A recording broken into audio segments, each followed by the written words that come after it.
vibration, résonance, électromagnétisme de Bowles. Je suis en passe de créer la première théorie psychoquantique, la théorie des Bowles. La théorie des balls était l'année dernière le fer de lance de la chaîne French Ball, dont l'un partage un mot avec l'autre d'ailleurs. Cette web-série réalisée par Slimane Baptiste Beroun avec le collectif French Nerd était déjà la suite de J'ai jamais su dire non, également écrite et réalisée par Slimane. Sauf que c'est pas comme ça que ça se passe quand on sait pas dire non. Mais c'est aussi une rupture. On passait d'une prod indé faite entre amis à une série financée par Endemol. Je compte sur vous, Bill Bucket, ok? Ça va cartonner. Alors maintenant, fin de la vidéo. Ces moyens supplémentaires ont permis à l'équipe de franchir un grand cap en termes de qualité de production. Presque un an plus tard, French Ball annonce l'arrivée imminente d'une nouvelle saison intitulée Le secret des balls. Une série qui a failli ne jamais voir le jour. En fait, j'avais absolument pas envie de faire cette saison.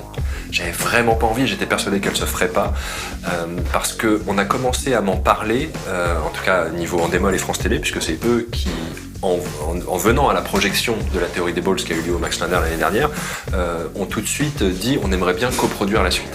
Et on a fait, bien sûr, oui, on y réfléchit, et on a fait merde. Et donc Slim, il avait plusieurs idées et tout. Il savait qu'il voulait faire un truc autour de l'univers de la campagne, de Châtelard. Il voulait sortir des bureaux. À force de réfléchir, je me suis dit quand même, cet univers est intéressant, les personnages qu'on a sont intéressants, et pourquoi ne pas pousser le concept jusqu'au bout et faire en sorte de transformer cette série pour que ça devienne une autre série. De garder les personnages, mais dans une autre série, et d'écouter ce que j'ai envie de faire. Et je me suis dit, bah voilà. Puisque j'ai deux boîtes de prod qui sont Endemol et France Télé qui veulent produire la suite, je vais me permettre d'écrire quelque chose d'un peu moins sage. Il s'est autorisé à sortir des bureaux, ce qui est une première, parce que c'était un peu sa spécialité. Et il s'est dit, tiens, je vais écrire sans limite tout ce qui me passe par la tête, tout ce qui me fait envie, tous mes rêves, je vais les mettre dans cette saison. Du coup, ce qui fait un croisement de genre un peu bizarre entre des bureaux, une secte, des aliens, des fantômes, des choses complètement barrées, et une enquête qui est un peu au centre de l'histoire. Vu qu'à la base je voulais pas le faire, je me dis bah au moins si je fais ça dans ces conditions-là, ce sera une nouvelle série et ça me fera plaisir. Et il se trouve qu'on l'a fait, quoi. C'est passé tel quel. Et plus j'écrivais en me disant ça passera jamais, mais quand même ça commence à me plaire. Putain, ça commence j'aimerais bien tourner ça en fait. Et au final, du coup, je me suis auto-ambiancé en écrivant le truc, en me disant de toute façon ça se fera jamais. Et après, je me suis rendu compte que je serais très triste si jamais ça se faisait pas. Salut! Alors comme ça, on a adoré la théorie des balls, le best-seller de Mitch qui mêle psychologie et mécanique quantique. Alors vous allez adorer le secret des balls, son nouveau best-seller qui répondra à toutes vos questions! Le secret des balls fait sortir le spectateur des bureaux et du monde de l'entreprise des 2 premières saisons. L'histoire commence par un mariage, mais sans le marié. Mitch a disparu et seule sa fiancée semble s'en inquiéter. Mitch a disparu. Je m'installe ici jusqu'à ce que j'ai retrouvé Mitch.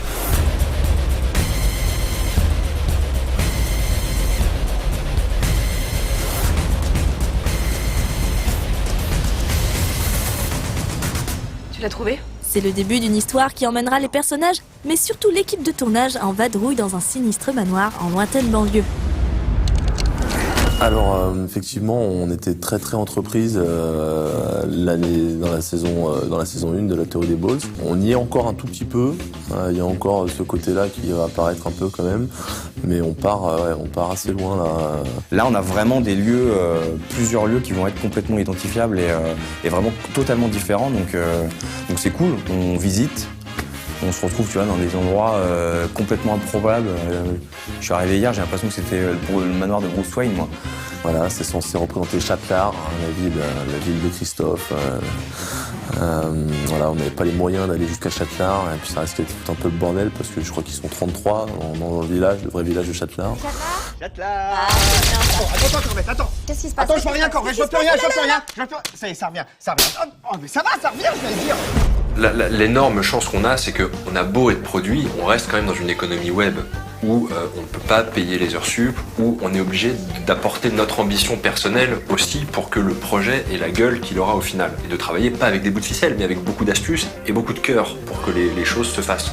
Et on a la chance d'avoir cette équipe-là, mais c'est aussi une équipe qu'on a constituée en une dizaine d'années, de trouver les personnes avec qui ça match vraiment, des gens qui ont l'amour du projet, et puis l'amour du travail bien fait, et puis une vraie cohésion humaine, quoi, de gens qui s'entendent bien ensemble. Et c'était hyper plaisant de pouvoir travailler avec toute cette famille finalement qu'on connaît super bien, parce que déjà il y a une grande confiance où plus ça va, plus on peut déléguer. Enfin, moi, plus je peux déléguer. J'ai commencé, il y avait 4 personnes dans l'équipe sur Les Jamais su d'un an, maintenant on était 25. Donc il y a des choses sur lesquelles j'ai envie d'intervenir, la lumière, etc. Et plus ça va, plus je délègue, plus je sais que ce sera bien fait dans tous les cas.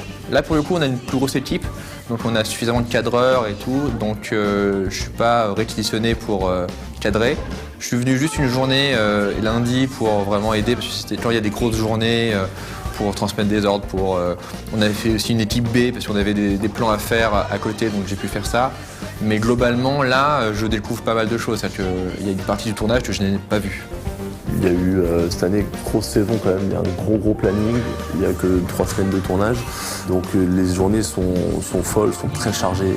Et heureusement que l'équipe technique est au taquet de fou quoi, et qu'ils se connaissent parce que effectivement ils vont très vite, ils font un boulot monstre et malgré tout il y a des gros retards.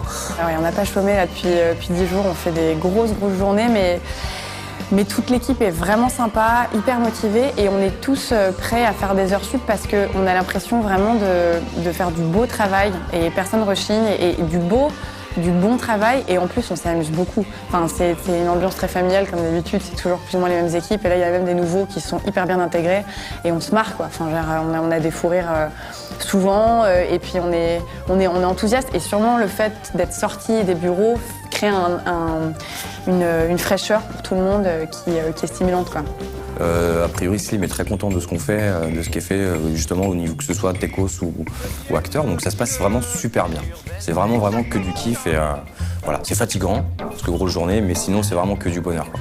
Effectivement, il n'y a pas eu une seule tension au sein de l'équipe, à part sur une partie de boule, où vraiment, après, mais c'était trop drôle parce qu'on entendait Clément qui perchait et Rémi qui cadrait, et avant l'action des comédiens, on disait ouais, t'es dans le champ, oui, bah, je sais, mais moi, ma boule était plus proche, ouais, bah, c'est pas moi. Et donc, ils continuaient leur engueulade sur la partie de boule pendant le tournage, donc ça, c'était très drôle. 1000 de C sur 2 premières. On va faire déjà beaucoup d'écoutes scotchées. Et action.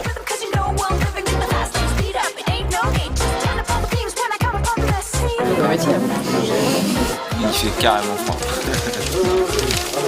Bah après, si j'aurais besoin de toi dans le contre-champ, peut-être pour frapper. Oui, d'accord, pour les amorces.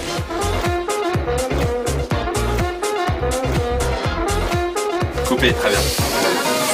J'espère que tout le monde va apprécier cette deuxième saison de la théorie des balls. Nous, on prend beaucoup de plaisir pour l'instant, c'est pas fini. Il y a toute la partie OGD qui va arriver. Et, en tout cas, pour l'instant, on est content de ce que ça donne. Il y a beaucoup de boulot. Tout le monde met du cœur. Je pense que vraiment, c'est ça qui va ressortir beaucoup, c'est qu'on a tous vraiment pris beaucoup de plaisir et autant à jouer qu'à. Et donc, je pense que ça va donner. Je suis déjà pressée de voir le montage, je suis pressée que vous découvriez la série et de voir comment toute cette folie va se mélanger à cette sensibilité et voilà, je suis pressée. Les 2 premiers épisodes du Secret des Balls sont disponibles sur la chaîne French Ball et continueront à y être diffusés au rythme d'un épisode chaque jeudi. Bouffé par un fantôme. Bah tiens, oui, c'est tellement plus pratique, hein, d'accuser les femmes, ces vilaines castratrices. C'est effrayant, elles veulent faire des projets. Non, il vaut mieux rester dans son canapé tout le dimanche après-midi, dans un jogging bien dégueulasse, à bouffer des cacahuètes pourries, à mater de la merde à la télé.